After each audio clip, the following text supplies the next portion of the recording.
Bonjour et bienvenue dans cette vidéo dédiée à la formule BDLIR. Alors vous allez voir que c'est une formule qui est un petit peu méconnue et c'est bien dommage parce qu'elle peut rendre bien des services et très souvent moi je l'utilise à la place d'un index Equiv qui va être trop long et trop lourd à mettre en place, alors que là vous allez voir que c'est d'une simplicité extrême. N'oubliez pas de vous abonner à la chaîne, cliquez sur la petite cloche de notification pour recevoir les nouveautés et sur ce je vous souhaite une très bonne vidéo.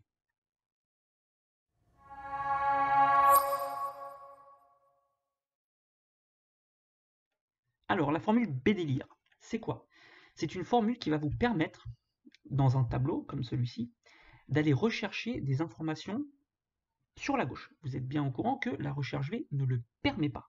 Donc, il existe cette fonction, enfin formule BDLIR, qui permet justement de renvoyer des données qui sont sur la gauche de la colonne de référence. Ici, j'ai rentré donc la petite liste des prénoms, donc c'est totalement fictif évidemment. Donc si on fait une recherche V classique, on veut renvoyer le salaire. Bon, alors égal recherche V. On est bien d'accord qu'avec une recherche V, on ne peut pas rechercher des données qui sont à gauche de la cellule de référence. Donc la valeur cherchée, qu'est-ce que je recherche? Je recherche ça. Où est-ce que je le recherche? Ici. Hop, voilà. Qu'est-ce que je recherche dans cette la deuxième colonne? Première colonne, deuxième colonne. Et enfin, je veux un résultat juste, donc 0. Là, l'idée, c'est pas d'aller vous réexpliquer la formule. Donc, si je prends Jean, ça me renvoie bien 2000. Allez hop, on va mettre ça en monétaire pour que ça fasse plus propre. Voilà. Donc, l'idée, là, c'est vraiment d'aller dire, je prends le prénom, et quand je vais en face, François, hop, ça me renvoie bien 1900. Bon, jusque-là, très simple. Maintenant, si je veux que dans ces deux cellules, ici, ça me renvoie la même chose, mais sauf que ce soit à gauche. Alors, comment on va faire? Donc, vous allez voir que c'est assez simple finalement. On va appeler la formule BDLIR. Donc BDLIR, hop, elle est là. Hop, on va se mettre comme ça va être plus simple. Donc, la base de données, ça, pas très compliqué, hein. Jusque-là, tout va bien. C'est ici que ça va être un peu plus délicat à comprendre, parce qu'il va falloir se rappeler que on va lui demander d'aller chercher, donc ici par exemple la fonction. Là, ici, je vais juste lui indiquer l'entête de la colonne. Je ne vais rien lui indiquer d'autre. Et dans le critère, je vais lui indiquer que ça va être le prénom. Regardez bien, j'ai bien sélectionné H13, H14, puisque cette en-tête ici est le même qu'ici.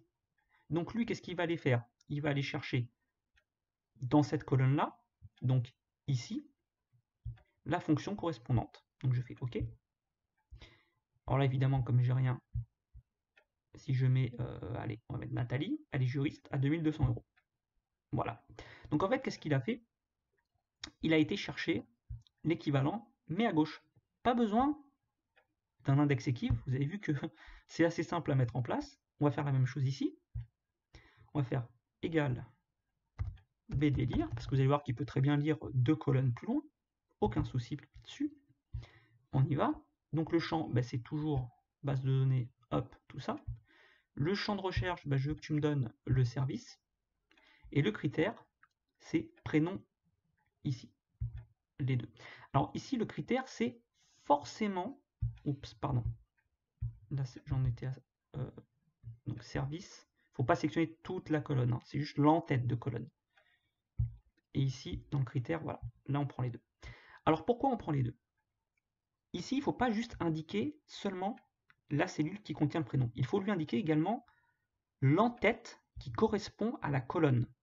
Si ici j'avais marqué nom, NOM, il ne m'aurait pas compris, puisqu'il n'aurait pas fait le lien entre prénom et prénom ici.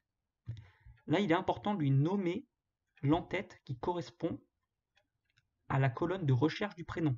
Donc Nathalie est dans la colonne prénom ici, donc je lui mets un en-tête de prénom et je sélectionne les deux. C'est la seule obligation ce petit côté un peu embêtant de cette formule. Mais bon, vous savez que ça marche très très bien. Et là, on va voir ce que ça donne. Voilà, ça m'est bien juridique. Et donc maintenant, grâce à 2 BDLIR et une recherche V, je peux, à loisir, récupérer les informations. Si nous prenons Nicolas, il est bien employé à la production, il gagne 1500 €. Avec recherche V, ça aurait été impossible. Avec index Equiv, ça aurait été possible, mais je peux vous assurer que la formulation d'index Equiv, pour celui qui ne maîtrise pas, est beaucoup plus complexe que BDLIR, qui, vous voyez, fonctionne très très bien et peut aller chercher 3, 4, 5, autant de colonnes que vous le souhaitez. Enfin, j'ai jamais testé, mais après tout, il n'y a pas de raison du moment que vous êtes bien rigoureux dans la façon de la monter. Donc, base de données, on prend bien tout le tableau. Le champ, juste l'entête, la cellule qui contient l'entête de la colonne que vous allez vouloir renvoyer.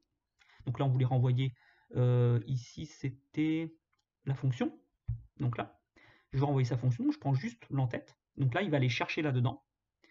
Et le critère, c'est de dire, je prends la cellule prénom, je lui rappelle l'entête de la colonne de mon tableau, et en dessous, bah, après, je peux noter n'importe quel prénom.